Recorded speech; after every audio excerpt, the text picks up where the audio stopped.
RJD supremo Lalu Yadav का kidney transplant सफल रहा। इसके लिए पूरे बिहार में उनके समर्थक पूजा पाठ यज्ञ हवन कर रहे थे। ऑपरेशन के समय बड़े बेटे तेज प्रताप यादव पटना स्थित घर पर रुद्राभिषेक करा रहे थे।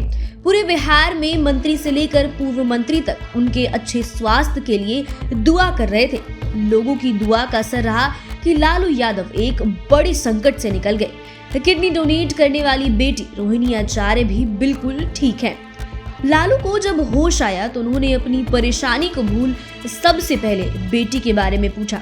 इसके बाद उन्होंने हाथ हिलाकर अपने चाहने वालों के प्रति आभार जताया।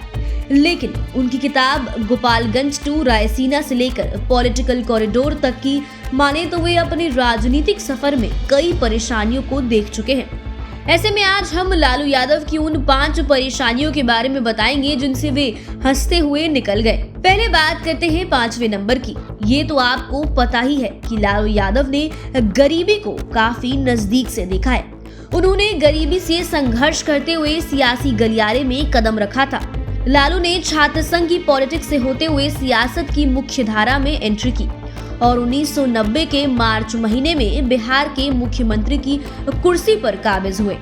लेकिन परेशानी जब आई तो सूप डलिया से भर कर आई। उन्होंने अपनी पुस्तक गोपालगंज टू रायसीना में स्वीकार भी किया। दरअसल लालू यादव पर बहुत बड़ा आरोप लगा। यह आरोप था चारा घोटाला का। तब झारखंड का बंटवारा नहीं हुआ था। इसी आरोप की वजह से उनकी मुख्यमंत्री की कुर्सी चली गई और बाद के दिनों में सजायाफ्ता हुए और इन्हें वर्षों जेल में रहना पड़ा। इस मामले में केस भी कई हुए, लेकिन 4 बड़े केस ने इन्हें तोड़ दिया। हालांकि अब चारा घोटाला के सभी मामलों में इन्हें जमानत मिल गई है, लेकिन इस परेशानी ने इन्हें अंदर से तोड़ दिया। परंतु इस परेशानी को लालू ने दरकिनार करते हुए आज भी अपने समर्थकों के लिए जीवंत बने हुए हैं। अब बात करते हैं 4थे नंबर की। इन पर जेल मैनुअल तोड़ने का आरोप भी लगा। दरअसल लालू यादव ने अपनी किताब में ये भी स्वीकार किया कि उनके जेल जाने के बाद भी विरोधियों को शांति नहीं थी। तब बीजेपी नेताओं ने सुप्रीम कोर्ट से संपर्क साधा था। उस समय बीजेपी के साथ समता पार्टी का गठबंधन था। इस दौरान नेताओं ने कहा कि लालू यादव को जेल मैनुअल का दुरुपयोग करने के कारण उन्हें किसी उचित जेल में भेजा जाए। किताब में लालू यादव कहते हैं कि उसी दौरान एक और घटना हुई। एक स्थानीय समाचार पत्र ने झूठी कहानी बनाई। उस कहानी के मुताबिक लालू पर अपने रिश्तेदारों और आगंतुकों के साथ जेल में चिकन, मटन और मछली खाने का आरोप लगाया गया। इसके बाद उन्हें पटना के बेऊर जेल में शिफ्ट कर दिया गया।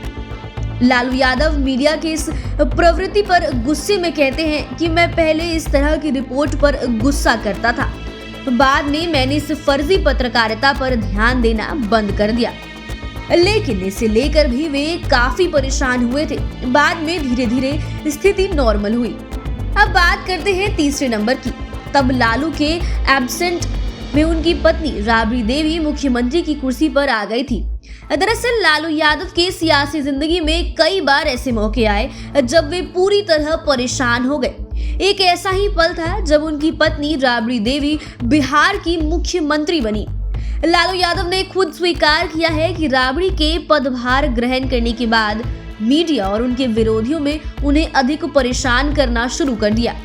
उसी किताब में लालू यादव ने स्वीकार किया है कि मीडिया के लोगों ने कहानियों के माध्यम से ये कहना शुरू कर दिया कि मैं कुर्सी के पीछे से राज्य पर शासन कर रहा हूँ। मीडिया की ओर से राबड़ी देवी को छठा मुख्यमंत्री कहा जाने लगा। लालू तब चारा घोटाला मामले में जेल में थे। मीडिया ने ये कहना शुरू कर दिया कि लालू अधिकारियों से मुलाकात करते हैं और उन्हें सख्त निर्देश देते हैं। मीडिया ने यहाँ तक लिख दिया कि लालू यादव अपने पावर के बल पर जेल में राजसी ठाठ के साथ जीवन बिता रहे हैं। लालू ने इस बात का जिक्र करते हुए अपनी किताब में साफ कहा कि वे इन बातों से ज्यादा परेशान हो गए थे। दूसरे नंबर पर बात करते हैं उनके पहली बार जेल से छूटने की। दरअसल पहली बार जब वे चारा घोटाला मामले में जेल से छूटे थे, 11 दिसंबर 1997 की तारीख थी। उसी दिन उन्हें बेल मिली थी। ये खबर आते ही उनके समर्थकों में खुशियों का ठिकाना नहीं रहा। किताब में लालू यादव कहते हैं कि मेरी कैद से निराश उत्पीड़ित और अल्पसंख्यक वर्ग को उस समय काफी खुशी मिली जब उन्होंने मेरी जमानत की खबर सुनी। वे लोग इस अवसर को जश्न के रूप में मनाने लगे। वे बताते हैं तब कई लोग हाथियों और घोड़ों के साथ उनका स्वागत करने पहुंच गए। समर्थक नारे लगाने लगे कि जेल का फाटक टूट गया, लालू यादव छूट गया। लालू स्वीकार करते हैं कि इस उत्साह को देख उन्हें अंदर से डर लगने लगा। लालू यादव को पता होता है कि उनके विरोधी इस जश्न और जुलूस को दूसरे हिसाब से परोसेंगे और उनकी छवि को नेगेटिव बनाएंगे। ऐसे में लालू यादव अपने समर्थकों पर चिल्लाए भी, लेकिन भीड़ को उनकी आवाज से कोई मतलब नहीं था। लालू कहते हैं कि विरोधी उन्हें बुरे आचरण के आरोपी के रूप में चित्रित करने का कोई मौका हाथ से जाने नहीं दे रहे थे और इस मौके को भी बुनाया। मीडिया में उसके दूसरे दिन खबर छप कर आई कि जेल से निकलने के बाद लालू ने हाथी की सवारी की। लालू कहते हैं कि ये बिल्कुल गलत बात थी और सब जानते हैं। जेल से निकलते वक्त हाथी की सवारी को लेकर सीबीआई कोर्ट ने सुनाया भी था। अब बात पहले नंबर की। पहले नंबर पर ऐसी परेशानी जिसका दर्द आज भी लालू को है और ये आरोप है जंगल राज का। दरअसल लालू यादव जेल में मीडिया के आरोपों का सामना करते हुए परेशान हो रहे थे। मुख्यमंत्री की कुर्सी पर राबड़ी देवी मौजूद थी। किताब में लालू यादव कहते हैं कि राबड़ी देवी के मुख्यमंत्री बने हुए अभी 10 दिन भी नहीं हुए थे। पटना हाईकोर्ट ने जर्जर लोक सुविधा के मुद्दे पर सरकारी अधिकारियों को फटकार लगाई थी। पटना हाईकोर्ट ने राबड़ी शासन के सभी अधिकारियों को अपना कर्तव्य सही तरीके से नहीं निभाने की बात करते हुए कड़ी टिप्पणी की थी। राबड़ी के शासनकाल के दौरान पटना हाईकोर्ट ने अपनी टिप्पणी में जंगल राज जैसी स्थिति बताया था। लालू के मुताबिक पटना हाईकोर्ट की इस टिप्पणी को विरोधियों ने शक्तिशाली हथियार के रूप में ले लिया था। विरोधी राबड़ी देवी को अनुभवहीन बताने लगे। सभी प्रेस कॉन्फ्रेंस और बैठकों में जंगल राज की टिप्पणी का इस्तेमाल किया जाने लगा। लालू ने अपनी किताब में स्वीकार किया है कि विरोधियों को मीडिया का साथ मिला और जंगल राज उनके खिलाफ जबरदस्त मुद्दा बन गया।